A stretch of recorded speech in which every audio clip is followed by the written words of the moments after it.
Retired న్యూస్కి స్వాగతం. Iron ర్యాలీని ఢీకొన్న తుఫాన్ వ్యాన్. ఉలవపాడు మండలం చాగులు నేషనల్ హైవే 16పై అర్ధరాత్రి 1 గంట సమయంలో కొత్త గణేష్ నిపాడు మాచవరం మండలం పల్నాడు జిల్లా నుండి తిరుపతి దైవ దర్శనానికి వెళ్లే క్రమంలో నెల్లూరు జిల్లా చాగులు వద్ద ముందుగా వెళుతున్న ఐరన్ ర్యాలీని అధిగమించిపోయి ఢీకొనడంతో జరిగిన దుర్ఘటన.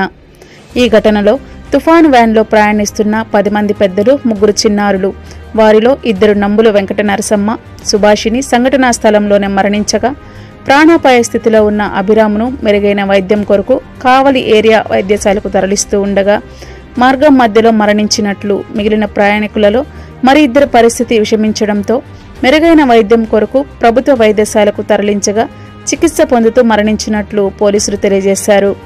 వీరిలో కొందరికి స్వల్ప గాయాలు కావడంతో 108లో కావలి ప్రభుత్వ వైద్యశాలకు తరలించారు. సమాచారం అందుకున్న ఎస్ఐ అంకమ్మ, రోడ్ సేఫ్టీ సిబ్బంది సంఘటనా స్థలాన్ని చేరుకొని ట్రాఫిక్ను క్రమబద్ధీకరించారు.